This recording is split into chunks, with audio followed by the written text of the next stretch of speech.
you guys, welcome back to my channel. Today I'm going to show you how I paint a banner just like the one you can see behind me. I'm going to tell you how I plan my banners and map them out, what kind of brushes and paint I use, and some tips and tricks I have learned along the way. But first, if you are watching this video and you are not subscribed to my channel, please hit the subscribe button. I would really appreciate it. I put out new videos every Saturday, and if you like this video, you just might like my other ones too. Okay, without further ado, let's get into it. So the first thing I like to do when starting out a banner like this is gather up some inspo. I've painted a couple of them already, mostly for birthdays. This one I painted for a school in the area and just to kind of spread a little love and hope in these dark times. But the first thing I like to do is gather some inspo. For that, I love to go on Pinterest. It's the best place for stuff like this. I actually created a whole board on my Pinterest account with just a ton of different banner inspo. If you guys don't know where to start, I have that linked in the description of this video. But it's always good to get some inspo no matter what you're starting. Not to copy, but more just to get some inspo maybe on the border and color combination, graphics, font, stuff like that. And then you can take that and make it your own. So once I have the inspo and a kind of a design nailed down, I like to tape my banners on the wall to work on them. I feel like that's the easiest way for me to paint rather than being hunched over on the ground. And because that's the way the banner is going to be seen, you can kind of step back a bit and see how everything is looking perspective wise. Now let's talk materials. These are the things you're going to need. These are the paints I use. They are just a matte acrylic paint. I get these at Michael's. They're the cheapest ones that Michael's has. If I can make any suggestions, it's to get the matte finish rather than satin. Generally, the look of these banners, you're kind of going for that more matte look. Also, if you are trying to spend the least amount of money as possible, get white, black, and your primary colors. So that's blue, red, and yellow. And then you can mix any color you want. You also don't need a ton of paint to paint one of these banners. So these small ones here, perfect size. Okay, next up, brushes. Now this might be a little controversial, but I have found it to make the hugest difference in painting these banners, and that is to use makeup brushes. I know you're gonna think I'm crazy. I've got some Morphe brushes here that I use to paint these banners. I don't know if it's because these makeup brushes are so dense that I can really fill them with paint, apply pressure, and the paint goes on so smoothly. It just makes such a difference. The number one question I get asked whenever I post one of these banners is, what paint brushes do you use? Because your paint goes on so smooth, and it is makeup brushes. Now, some of these are very cheap makeup brushes, still better than the good quality paint brushes I have. So my only suggestion there is to look for a very dense brush. That way you can apply pressure and your paint won't go everywhere. It'll stay very smooth. And this is how I set everything up before I start working on my banner. So I like to just grab a baking sheet, cover it in aluminum foil, and then I pour and mix my paint on there, and it acts as my paint palette. Then you're going to grab just like a little Tupperware and fill it with paper towel. That way when you wet your brushes, you have an area that you can brush them off in to remove some of the excess water. And then of course you're going to want a big jug of water. I just use a mason jar. And then of course you're going to need craft paper for the banner. This you can get at a ton of different places. I get asked a lot where I get my paper for the banners. The one I'm using today is actually old wrapping paper. I'm pretty sure I got this at HomeSense a couple Christmases ago, but they sell this at Walmart. They sell it at Dollarama, Michael's, pretty much anywhere you can get craft supplies. You can find a roll of craft paper. A couple other things you're going to need are pencil, ruler, painter's tape or masking tape, and just like a regular sheet of paper. So now that you have all your supplies, we're ready to set our banner up on the wall. I like to map my whole design out and draw it out in pencil while it's on the wall. So we're going to put a blank sheet of craft paper on the wall, and then we're going to get started.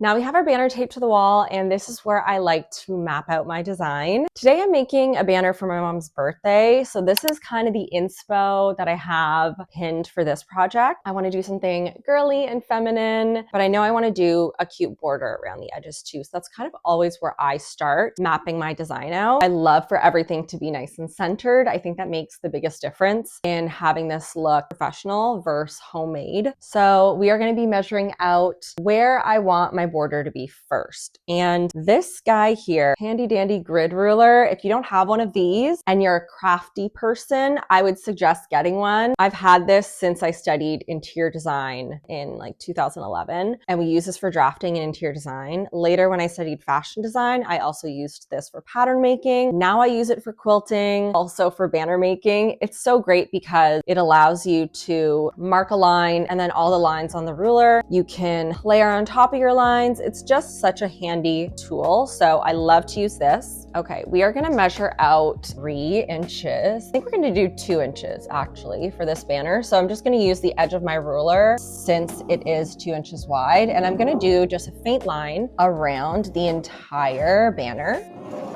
This doesn't have to be the most complicated thing either. Like, this is really just so when you start going in with the paint, you feel confident and you're going in with a plan. Now I know where I want my border to be placed. I think I'm gonna do kind of like a squiggly border and then have flowers kind of placed throughout. So the first thing I'm gonna do is do the outline of my squiggly border. Starting in the corners, because the corners are gonna be the most important part. You want each corner to kind of be a squiggle, and then it works out from there. And this I just kind of eyeball.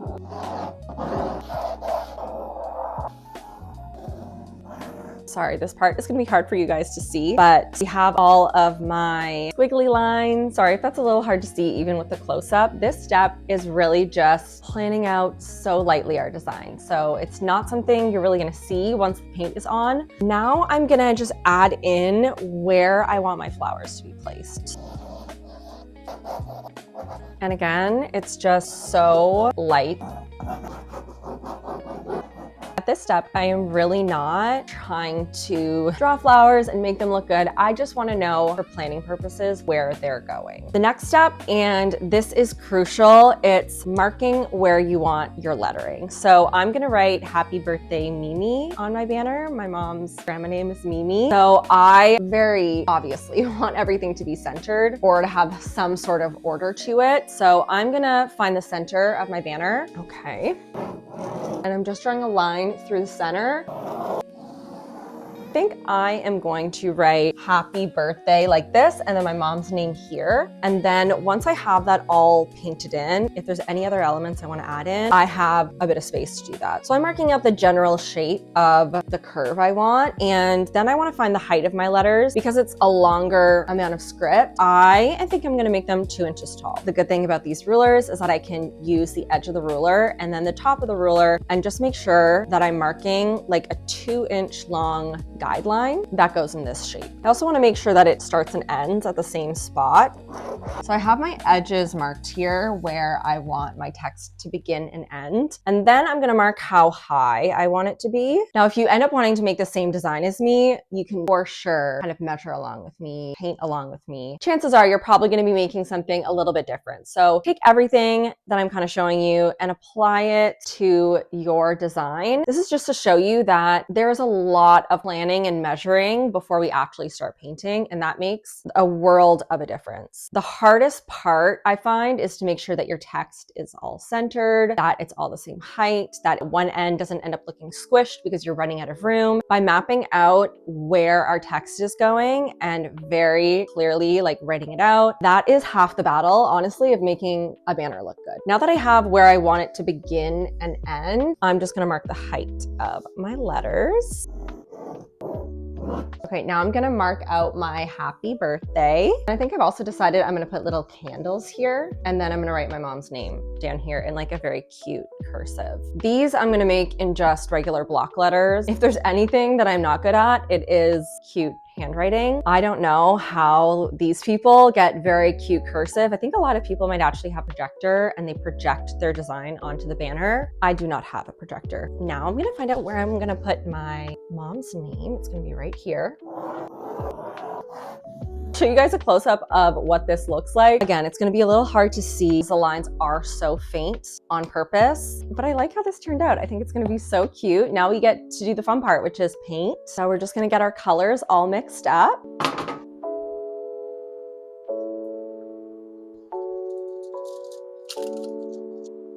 Okay, it's time to paint. I always start with my border. This is the brush I like to use for my borders. It's a nice big chunky brush that I used to once upon a time use for my contour that I now use for my banners. I had mentioned at the beginning that one of the things you're gonna need is just a spare piece of paper. That is if you're gonna be making a design that goes to the edge of your paper. I like to slip a little piece of paper behind if I'm doing like stripes or something. That way I don't get any paint on my walls. You're just gonna wanna load your brush up with a generous amount of paint and just go for it. Ready? See how smooth that goes on? If you notice your edges getting a little blurry and choppy, it's because you don't have enough paint on your paintbrush. So that's a good sign that you need to load it in more.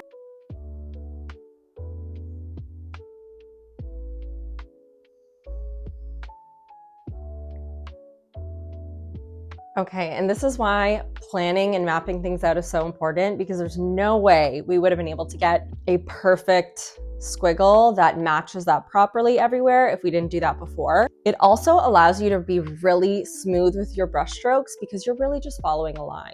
So a smooth and steady hand is what's going to give you those wonderful crisp lines. Now, you may think we would go in and do the flowers around. We are actually going to do the lettering first though, because we need to let this green dry so we can layer different colors on top. This is the brush I like to use for my lettering. It is nice and dense. When I put pressure on it, it doesn't spread. It really gives me a nice clean line. We're gonna go in, do the happy birthday, and then I'm gonna go in and do my mom's name.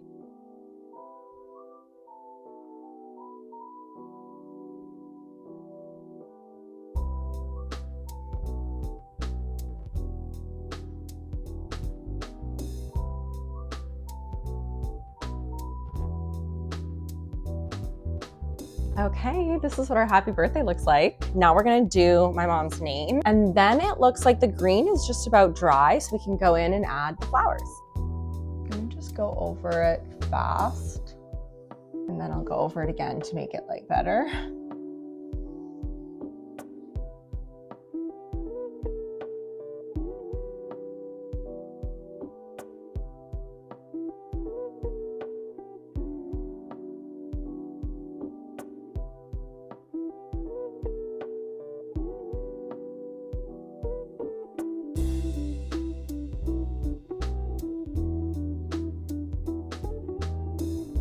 If you wanted to do something super simple, you could totally stop here. I want to make this extra girly, so I'm going to be doing some flowers along the border, and then that'll pretty much be it.